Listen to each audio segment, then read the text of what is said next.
Welcome, everyone, to another exciting Real Talk Food Safety with Jill and Tia. Woo! And as you can see, Jill's here. Tia is out today, but we have a treat for you today. We have Katy Jones right here. I always go to the wrong side. Katy Jones with Trustwell with us today. So, hello, Katy. We're so glad to have you here. Awesome, Jill. I'm so excited to be here. Oh, gosh. How's your week been going? It's been great. Yes, it's a nice, mild week here in North Carolina, which is always wonderful in February. And yeah, it's been a great week of planning out for 2024 and spent some time with some colleagues, which in a remote world is always lovely. So it's been a great week.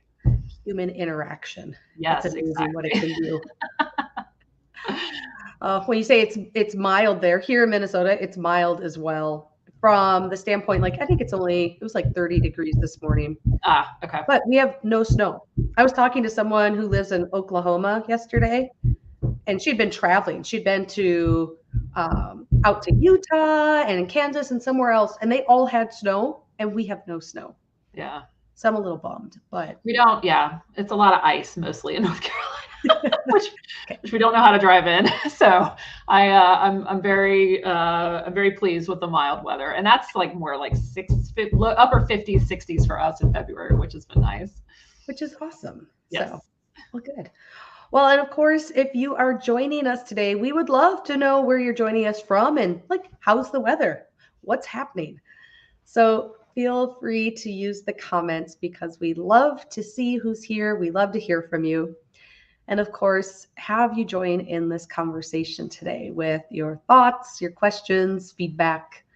We invite that here. So, and if you are watching live, same thing. I mean, or on replay. Sorry, see, we're live and I the brain sometimes. But if you're here on replay, the same thing. We love to hear from you, and we certainly go back and look and comment to make sure that we're staying in the conversation with you and together. So we are excited here to talk about leadership. No surprise, that's what we do here at Catalyst. And if it's your first time joining us, you may be wondering, like, what do you do there at Catalyst? Well, Tia and I are on a mission. Our mission is to transform how we lead in food so that people are empowered to live authentically, so that they achieve more, but they also enable business growth. And if you're wondering how, well, we do it through leadership development. Our programs really focus on competencies needed to drive engagement and improve culture. So, unlike going to maybe like a 1 hour event where you talk about conflict or better conversations, like that's awesome. But we also know we all go back to our real life and we forget it. So here we really use coaching principles to really help us drive awareness and really think past the first layer of like what's happening in our world so that we can really kind of adopt things and empower ourselves and tap into our own gifts and talents. And all of that blends into the leadership programs that we do. So that's exciting. And that's what we love to do, which is why we're happy to have Katy here to talk about leadership because leadership can be life changing. And Katy, I love hearing your story and I love talking with you because I think you do things different. And so I'm excited to share you with our audience Oh, today. thank you, Jill. So, how about we start? Because I'm sure there's a few people out there who are like, "Oh, I don't know Katy." So, would you mind sharing a little bit about yourself and like how did you find yourself in the food world? Yeah. No, absolutely. So, Katy Jones, actually recently appointed Chief Executive Officer at Trustwell. And prior to that, was with Food Logic for about 8 years. So, both a software provider serving the food space exclusively. And I am, let's see, what it's like that question. Who are you? Who are you?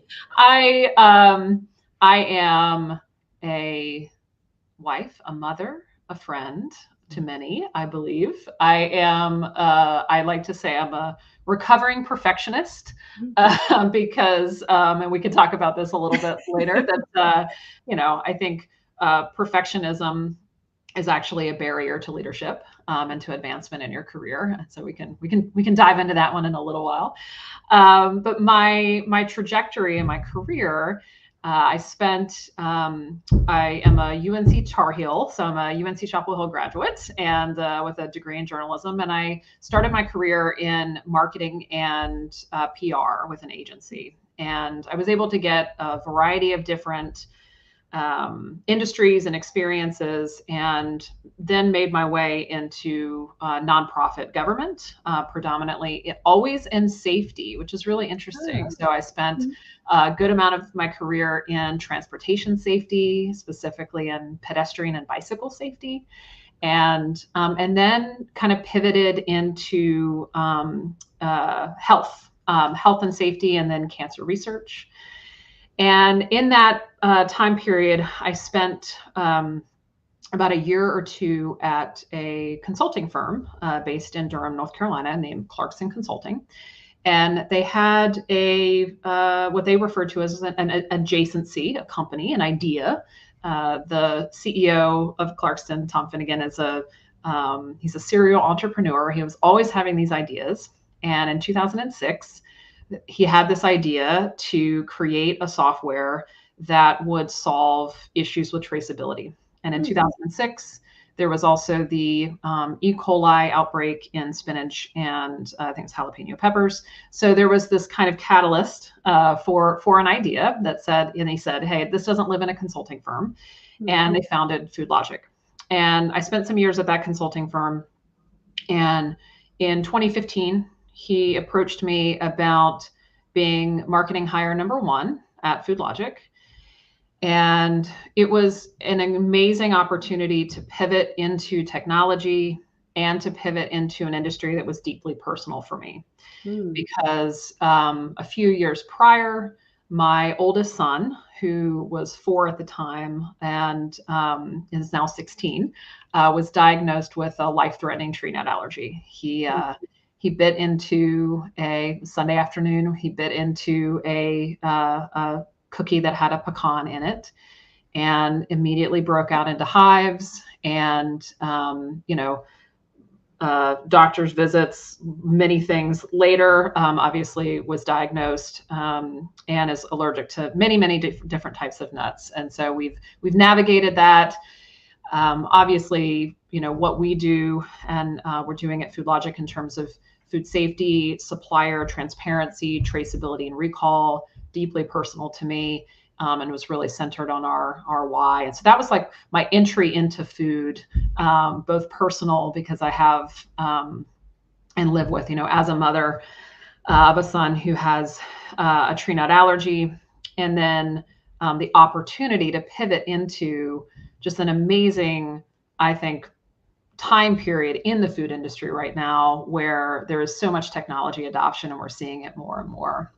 And fast forward to 2023, and we merged with, or at the very end of 2022, we merged with Esha Research and then rebranded as Trustwell. So Trustwell being the combination of Food Logic and Esha Research, which you may more commonly know their product is Genesis R&D Foods. Yes. Wow. What a story. Because well, thank you for sharing about your son as well. Because we always think about like, what's our why and what brings us purpose and what makes a difference for us. And I think we all have something personal and understanding. Sometimes you have something where, like you said, like maybe it's a family member or maybe it's something for us, but food is personal. Yes. And so being here, like when we are all collectively passionate about how do we improve it, like it's very personal to us. Yes. So I'm curious, back when you were finishing up school and looking for a job, did you ever think, gosh, someday I'm going to be in the food industry? No, I actually wanted to be like a magazine editor. That was so I was on a yearbook in high school, and this is going to tell you a little glimpse into my personality. Like I loved the finite process of publishing something tangible, right? So it was like you started at the beginning of the year, you had this finished product at the end, there were deadlines, things that needed to be done, to-do lists with things crossed off. That's very much my personality. And so I really thought I'm gonna go into journalism and be an editor of a magazine. Obviously, the industry's changed quite a bit, especially print. I think still obviously very important, but but has seen obviously a digital transformation. So I really did not set out to say I'm going to be in food or really honestly even technology. It was an opportunity and a risk. It was a risk really to pivot. I went from this incredibly stable job with the state government in cancer research. Like you could argue it doesn't get much more stable than that, to pivot to be in a startup in a segment I had not really any experience in SaaS, in software, in food. And so it was definitely a leap that I took, and it really completely changed the trajectory of my career. Wow. Okay, so I'm curious. I know we didn't talk about this at the prep call yesterday. No, it's all good. But I'm curious, kind of how that risk taking, like how that played into like where you are today. Because I think there's a lot of people that go, oh, I mean, I was one where I was like, oh, I don't think I can be in anything but food or food safety. Right. And I think about, wow, there's so many other places that the skills that we bring can actually be used somewhere else. Yes. And it's all about right where we want to be. But I think about like stepping into that and saying yes to that opportunity. I'm going to stack it with a question, because the other question I have is, did you ever think I'm going to be the CEO?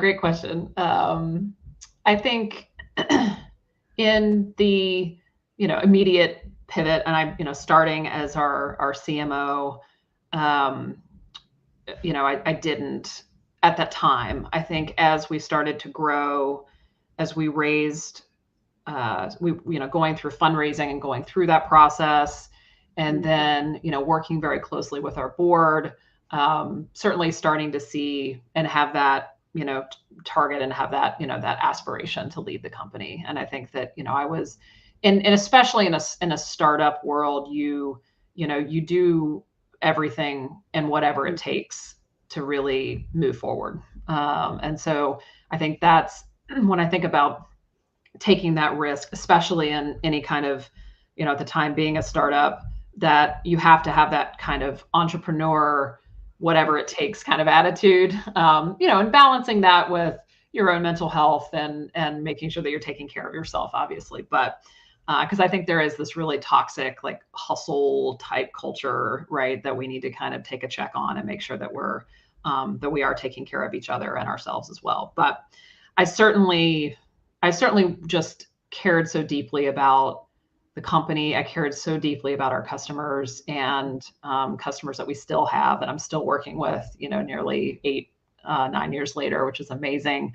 I also just felt that, I had invested so much into learning the industry, because that was it. I'd pivoted into, and what I found was that there's just so much willingness to share and teach and help each other grow in the food industry. So you see this at the conferences, right? You see this especially in food safety, having customers, many customers say food safety is not a competitive edge. We don't see this as something that we should hoard and keep to ourselves. We want to share our best practices and make sure that we're really open about that. And that was such an amazing opportunity for me to dive into the industry and to learn, and to just, have people be incredibly receptive to, answering questions that I may have as we were, building the product and working hand in hand with our customers. So that was amazing. I think, when it comes to the risk and kind of taking that leap, it's really just about, checking your fear at the door, and believing in yourself, right? I think that that's it. I think at the heart of it, just saying, I can do this, and having confidence in what you're doing, and then just taking that first step. I love that. The first step. Yeah. Right? It's all about that first step and Yeah.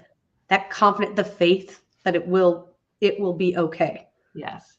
Well, I was reminded by a colleague of mine, actually. Have you seen that? The success chart? It's like what people think success looks like versus what it actually looks like, and The one everyone with the thinks straight arrow versus the everyone thinks success looks very linear, but it's actually this really curvy line that has highs and lows. And I think that that's just true across the board. And if you think of success as linear, and you have to take a step back, that's where you see people stop, quit, give up.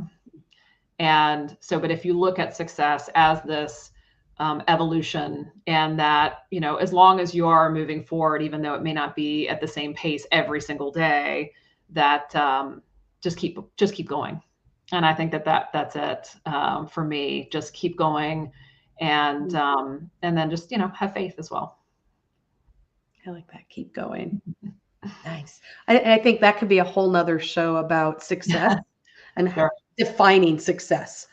So that may be something that bubbles up again later. All right. One of the things that stands out as you talk about this journey is when you talked about that you cared so deeply for the company, you cared so deeply for your customers, and this caring that comes out. And I think that fits really well with our topic, which is really around some authentic leadership. And so I was hoping to even maybe start there in terms of like, is there a story that kind of, I sense you are an authentic person, not just an authentic leader. And I'm curious if there's a story that maybe captures this leadership journey you've been on, and even perhaps give some insight on the style of leadership that you have. Mm-hmm. Yeah, I think back to my very first boss. So I mentioned being at marketing and PR agency, and I had this amazing, he was the owner of the agency, amazing boss who was led with such kind of calmness and kindness, even in a crisis. And I think that's, there does seem, especially in food safety, there's always a crisis. Yes. And I think that in a crisis situation, that's where leadership can really break down. And I think that's where leaders really need to step up and make sure that they are, and as I say, leading with, calm and kindness, because it is under those, no one is their best when stressed, right? So, and I had this crisis very early in my career when I was at the agency. We were representing a multifamily housing unit, basically, an apartment complex for student housing in a small town in South Carolina. And we had done great media relations going into this ribbon cutting event. And so we had members of the town council there, we had citizens and leaders, and we had the media there, of course, which was great. Which in rural South Carolina, right? It's like, and so it was like, yes, we had TV stations there. So as a young PR rep, I was very excited about that. And we had cut the ribbon and had gotten pizza for the community. So everyone is there and we're eating the pizza. And I look over and my client is kind of standing off at the side with surrounded by his team. And they were looking over at the top of one of the buildings. And I could see a very tiny little bit of smoke coming out of the top of the building. And what started as a tiny little bit of smoke over the next hour turned into an entire roof of one of the buildings fully and completely engulfed in flames. Wow. And as I mentioned, it's rural South Carolina. The fire department does not have a ladder truck. They had just put down hay for the grass because it's new construction. It was a dry and windy day. So the entire roof, they were brick buildings, thankfully. The entire roof burnt down. And I were literally out there with a hose putting out little fires in the hay. It was a complete and utter crisis with the town there, with elected officials, and with the media. And perfect storm for, a leader to, get angry, bark orders, and take control. And this man was so incredibly patient with me. I'm in my early 20s. I have no idea what to do. And he sat me down and said, okay, here's what we need to do. I need you to write the press release as if you were in the office on Monday morning. We're going to go ahead and get that part done. Then we're going to talk about what they're going to do in terms of repairing. They're going to commit to rebuilding that apartment. Student housing had been launched over the summer, school starting, right? And they committed to having that building rebuilt within the next 30 days. They did that, they delivered it. But how that, my very first boss, kind of taking that crisis situation, remaining calm, helping me guiding me through it, and really taking the time to make sure that I was okay, right? It was such a profound moment early in my career where I just thought, like, he genuinely, cared about me, but was able to get the job done in the process, right? And that's the balance. And I do believe that that's, balancing, obviously, it is a business, balancing the needs of the business. One of my favorite authors is Brene Brown, and she says, clear is kind. And that's really what it's about. It's being very clear about expectations, very clear about, what you need from a team collectively, very clear about what the target objectives are. And then the team, if you have a kind of a shared goal, right? The team, typically you find they'll keep each other accountable, right? As you're building the team, if you build a great team. So I mean, I've had a bunch of stories like that. I've been privileged to have some amazing mentors and leaders over the years. And so I think just trying to observe, their interactions. I've also had some that weren't as great. And those are great lessons as well. I think that's looking at those leaders that maybe not as great and going, okay, how do I adjust my approach? I've received this type of behavior or this type of interaction, right? And I know that's how that experience was for me. And then thinking about always putting yourself, really taking a very empathetic approach and thinking about how the other person, on the other end of that interaction, whatever it is, how they're, what their perception is, what their feelings are, and trying to understand that as well. And I think that's really at the heart of the authentic, or authenticity in leadership is really deeply rooted in empathy and understanding their perspective. Wow. What stands out as you talk about that is, I think, the parts you can hold things together. You can care deeply for people and you can still have business results. Yes. And it seems at times there's been at different places and different times, and that those two things can't exist together. Right. That, like, we have to drive business results regardless of feelings. And I think that really captures part of what you talk about with being authentic, is we genuinely care about people. Right. And we know business results are important as well. And it's figuring out how these things come together. Yes. Yes. I love that. That reminds me of a story when I was first, one of my first coaches had said, you need to love your people. And I was like, I like most of them, but love them? It's like, yeah. Like, I was like, that's probably not going to happen. And it was funny because just through that work of understanding that you can care deeply and still be like, that was the foundation of being a better leader, was learning to, like, love people. It Yeah. doesn't mean that we always like get along and like we love everything about them, right? They're kind of like family from that sense. Yeah. But this, like, I still care deeply about you as a human, and I care deeply about how we do this work together. Yes. Yes. Ah, I think about that. It's ultimately respect, like mm, respect for your team, respect for their time. I think that there's this unfortunate thing that happens as you know, rise in the ranks, that somehow there's this perception that like a leader's time is mm. more valuable. And so it's like I try really hard, like if I'm going to have to miss a one-on-one, that like I'm communicating that, or even if I'm a minute or two over, that I'm sending a message and saying, hey, I'm going to be 2 minutes over, because it goes back to the empathy. Like that person is waiting on the line for you, right? They're sitting there and they have things to do. They have a job too.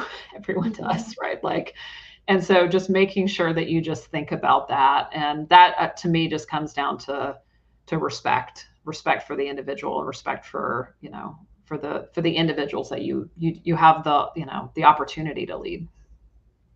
I like that. Have the opportunity to lead. Yes. Yes. It is. I mean, The mindset of yeah, that feels very different than, well, I got promoted to this role, right. right? Or I got into this new role versus I get the opportunity Yes. to lead people, Yes. which I think is part of like your approach always feels so different. Like I think I've told you, right? Every time we're together, I'm like, oh, like I feel the difference that you bring. And it's this heartful and like mindful and it's very intentional. And yet you've talked about, right? Like it's really about like honoring people, but also the organization. Yes.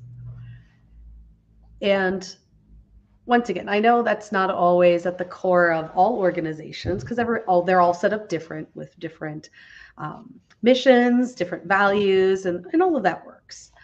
But I think sometimes we get stuck in thinking about that old traditional Mm. management model that we've seen in like movies and we see it on TV. And, and I'm curious, how is it like, it sounds like you've broken that traditional mold.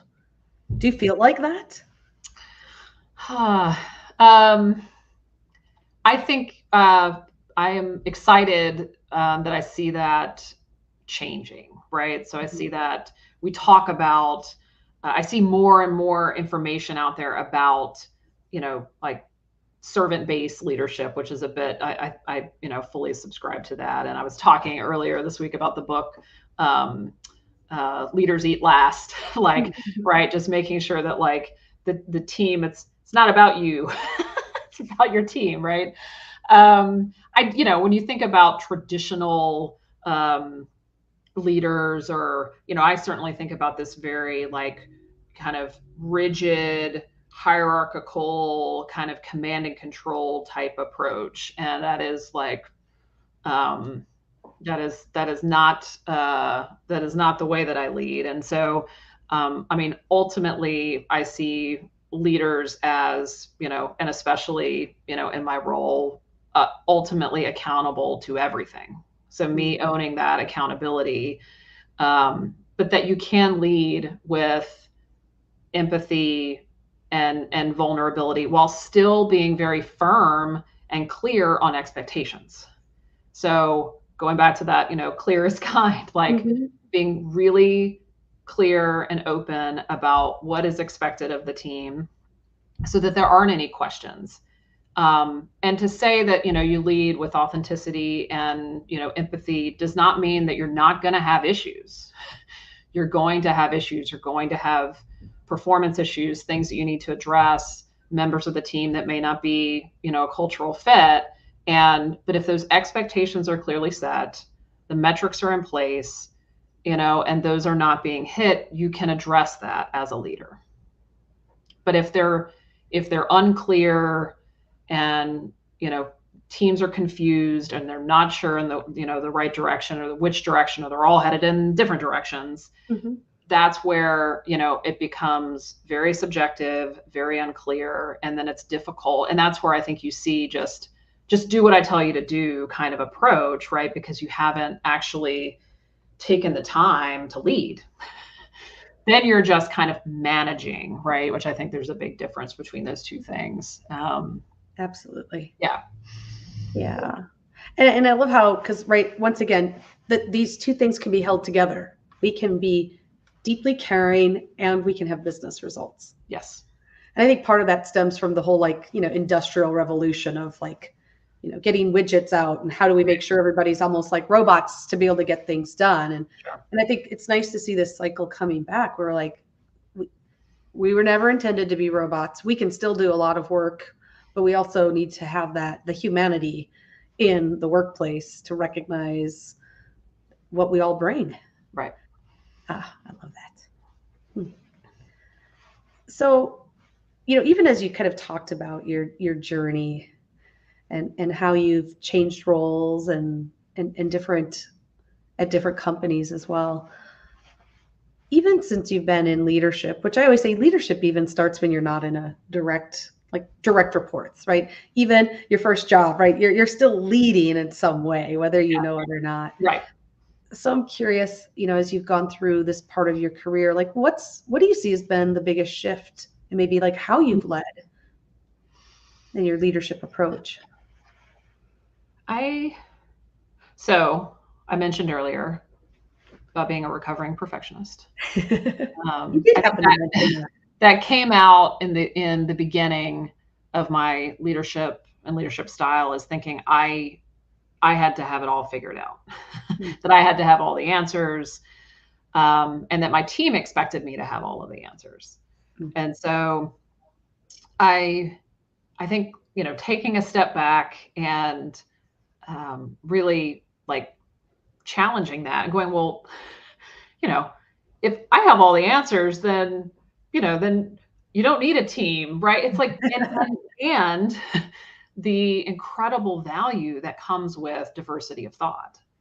So you thinking you have all of the answers, you're not doing your team any service.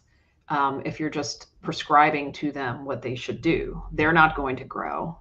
There may be 5 or 6, however many members of the team there are various different perspectives and histories, and that you need to bring together. And at the heart of that, I believe, about just leadership and how I've changed my approach, is just asking more questions, listening more. So again, that not thinking I have to have this all figured out and here's what you do and here's what you do. And I definitely had an evolution from that place to, and always, I think it's a practice, leadership being a practice, that you always have to work on it. And I worked with a coach actually at one point in my career to make this leap from marketing to more of the operations and CEO level position. And one of the best tips that I received from that coach actually was leading with how and what questions, because typically we want to know why, right? And that's a very important element. But why questions, they don't lead to action, right? They lead with accusation.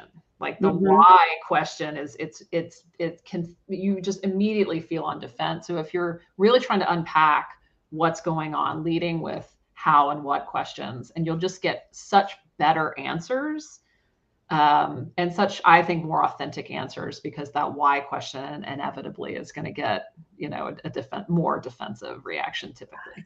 Yeah. That's so powerful. And I love that you bring that up, because I think when we think about leadership, sometimes it seems like either, well, I just keep doing what I'm doing, I just do it better, and now I have some people with me, or gosh, it looks like this prescription, or maybe there's policies to follow. But really, leadership is these little, I'm going to say these little moments where it's shifting the conversation.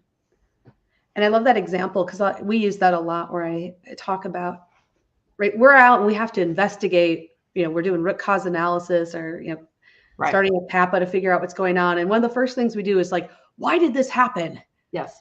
And instead, if we could just be like, hey, what did you notice? Right. Like it shifts, like you said, that kind of that almost that blame or kind of like from this place that you're starting, it shifts. Yes. And it's inviting people to come in.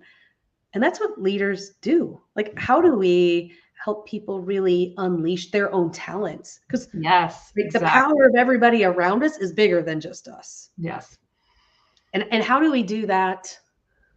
Gosh, I think there's layers. Because I think I'm going to use my own example, but I think when I went into leadership, I was like, well, of course I'm doing that. But I was checklisting and figuring everything out and thinking I knew all the answers. So it took a lot of like kind of peeling back the layers of why did I feel like I needed to have that information and know all of that to be in a spot where I could literally like then step back and allow for everybody else to rise Right. and help them rise. Gosh, that's why I think leadership is such an interesting concept, because even as you brought up, like even when we're doing it well, like there's still always shifts that we can be making. There's so much more to learn.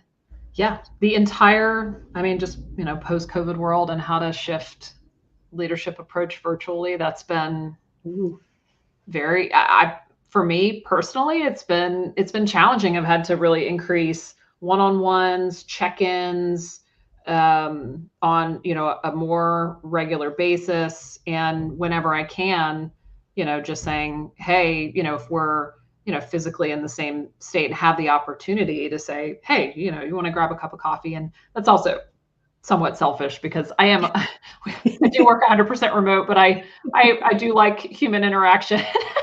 so, so just being able to get together every once in a while, it's just really lovely. And, but yeah, just making sure, because it's just so much easier for people to feel more disconnected Mhm. from you as a leader, from from the organization, from the business. And so making sure that we're keeping that connection, and keeping communication open. I think those, let the hey, you just see someone passing in the hall in the office and you say, oh, hey, by the way, this, and if forgetting to do that, and they needed to have that information. So just making sure you're really intentional about communicating things that are going on, especially in a fast-paced environment. Oh, that's so meaningful, because I think COVID, like you said, really kind of escalated this whole Yes. perhaps looking at how we're leading. And I think the people who have had success with remote hybrid, that type of work, have been much more intentional about like, well, how do I need to lead differently? How do I need to invite people into the space differently Right. so that we can have different connection? Yes. I heard a lot about the whole like, we can't get people to do things, or, we feel so disconnected. And I'm like, well, that's because we have to shift. Yes. And even though COVID really put it in the forefront for us, that question is something as leaders we should ask ourselves on a regular basis. Right. Yes. Right? Because And even if we feel our landscape hasn't changed, right? People around us, their landscape may have changed. oh, absolutely. So I, said this at the beginning. I'm a, high need for achievement. And so getting things done is actually like that reduces my stress. Hmm. So like when we shifted into this COVID environment, I was like, all right, I'm going to get more work done. And, I was like really rallied into, and that was how I processed the stress of, having two kids at home that were trying to homeschool and having a husband that was working outside of the home. Right. So it was like, okay, I'm just going to dive in and get a lot of stuff done. And I had to realize that that's not how all of my coworkers were managing the stress. Some needed a break. Hmm. Some needed to take a step back and like needed a little bit of time and needed time to go on walks. And I, eventually that caught up with me, and I also needed that. So, and I think it really comes down to like, just like I said, listening and asking the questions, and not assuming that everyone is going to process in the same way that you do. Yeah. Yeah. And that can be so powerful just to find out like what does support look like for people right now. Yes. And sometimes it's like you said, sometimes it's something that we can easily be like, good, I just need to go out for a walk. Sometimes Yeah. it might be something a little bit more that we have to be, explore and figure out. But people know best what they need if we just create the space and the conversation for them to be part of that and figure that out. Yes. Oh. Well, that also brings us to a question because, right, things go well, but there's Yeah. also times, right, like we've all had fails. I've had fails. Sometimes even epic fails. Definitely Yeah. had some that I'm like, that I would love to have a redo, but obviously I wouldn't have had the learning. Yeah. And I'm always a fan of like fail means it's the first attempt in learning. Yes. So I'm curious, where have you had perhaps these biggest first attempts in learning that really helped shape how you lead now? Mm. So yeah, I mean, I referenced earlier, I think early in my career, like putting that, really what it was I was putting that expectation and pressure on myself to have all of the answers. Hmm. And the fail in doing that and making that assumption was that I wasn't allowing my team to have the autonomy to grow in their own roles. So that, was what that created, just a more, stagnant environment for them because I wasn't, and I also wasn't then, like I said, opening up the opportunity for a different way to do it. Right? It was like, no, Yeah. this is the way we're going to do it. Yeah, here's what I think, so let's do it Yeah, this way. exactly.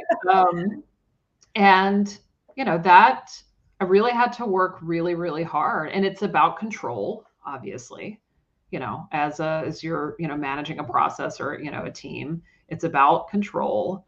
And I think that, if there are prescriptive ways that things need to be done, right? There are certain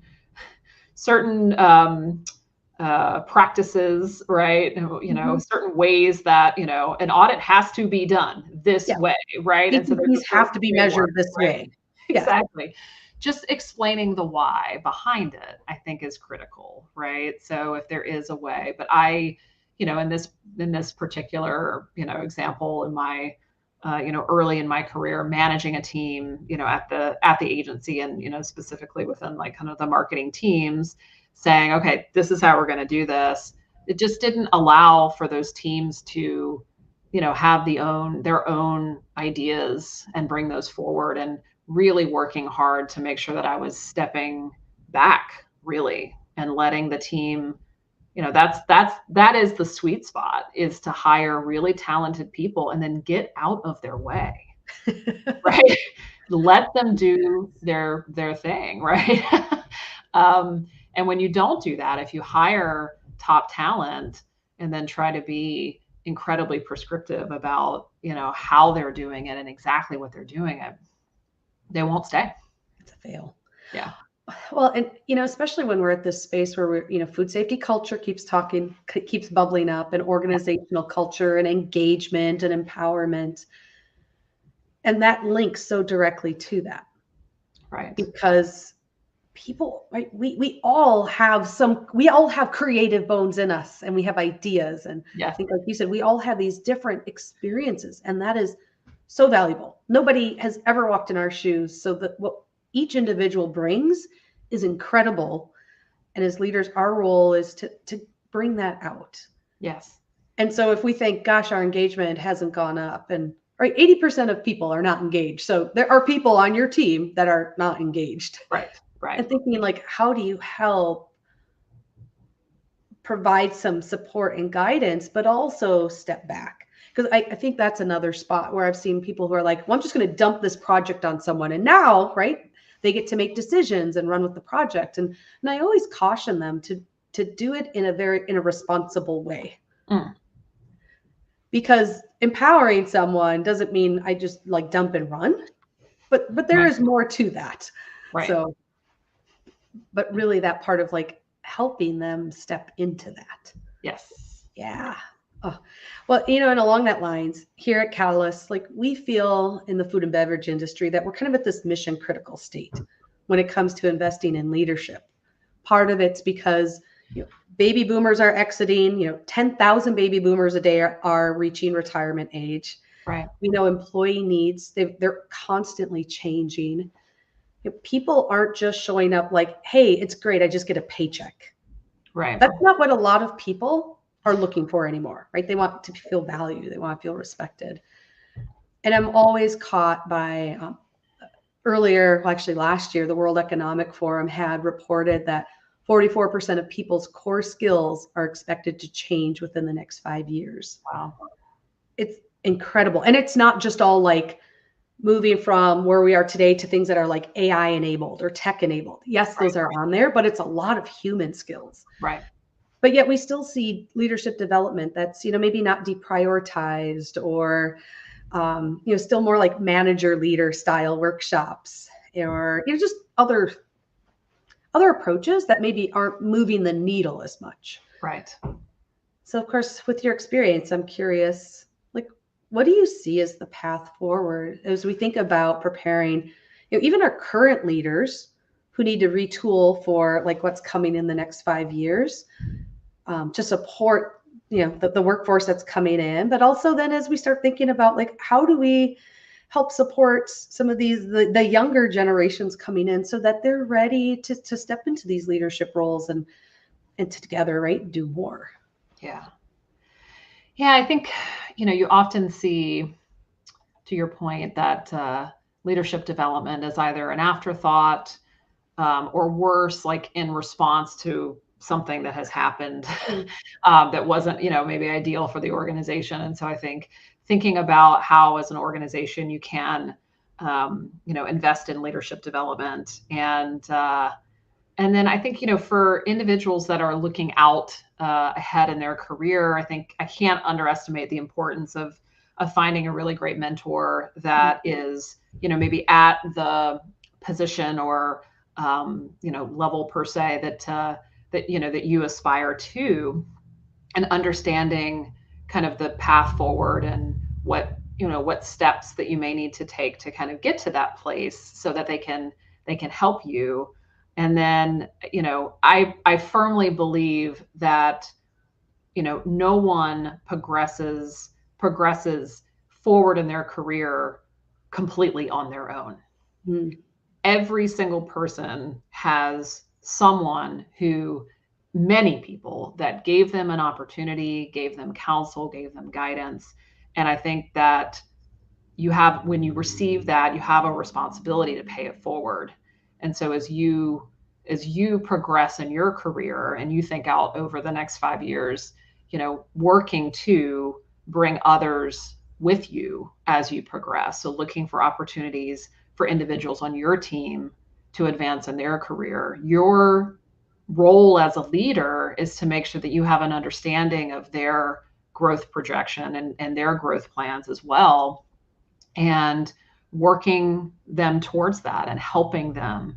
And sometimes that can look like them moving to another organization, right? If that's what's best for their growth. And so, I do think, we're so kind of individualistic. I'm going to stumble on that word. I think in just in the in the career model within the U.S. especially, and it takes such a community for an individual to get to a certain point. Obviously, you're doing the work, you're showing up, but it is such an interconnected community of people that are helping you along the way. And I think if you look at it that way and make sure that you're always putting that back, I think everyone benefits from that as a whole.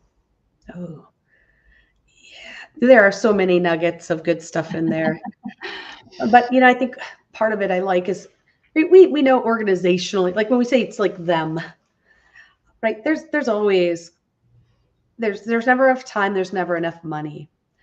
But I think as we think about the things that we need, that's part of our responsibility to really advocate for those things to help us be on the front side of, like you said, Right. We don't need to wait till there's problems. Doesn't mean we have to go like all out. Clearly a catalyst, we don't oppose that. But we also realize we can only learn skills and practice them in certain amounts of time as well. Right. So it's all progressive. But I also like the part of like, right, we each have a role to play, whether it's looking at like where do we need to go and what skills do we need to be there, but also reminding us that the whole like we didn't get here alone. Yes. Like like we still have this responsibility to bring others with us, whether it's direct reports, whether it's people just that we know, like we that's the village. Right. Like you said, the community around us. And sometimes we do feel like it's just us or it's us against, having to figure it out. But really it is a village. And I think that's where people then shine when we talk about, whether it's DEIB and belonging. And those are the things that as humans, even if we feel like we don't necessarily need that, like that's a very humanistic characteristic of Yes. belonging. Yes. And so when we create that, I think sometimes, maybe it's if you're not used to it, it might feel a little weird at first, but don't let that scare you off from tiptoeing in there and seeing what that's about. That's right. Ah, my gosh. Well, Katy, our time goes so fast, I but know. it's been a delight to have you here and sharing your story and your insights on leadership. I know I certainly have a couple things that I've taken notes on. I'm like, oh, I need to come back to that. So thank you so much for being here and spending some time with us today. I am honored, Jill. Thank you so much for asking me to talk about a topic that I'm super passionate about. So it was really enjoyable, and I really enjoyed our conversation. Awesome. Well, I think we'll have to do it again. Sounds great. So we'll stay tuned Hopefully for that. Tia can be here next time. I missed her. Yes, and then we'll have some additional conversation. That's right. So Absolutely. yes. And thank you to our audience, whether you're here live with us or on replay. We appreciate having you here and the time that you also take to just learn and be part of this community with us. So thank you for being here. And of course, we will be here again next Wednesday, same time, same place, for another episode of Real Talk Food Safety. So until we see you again, make it a great week and we'll see you soon. So thanks again, Katy. Thanks, audience. Thanks, Jill.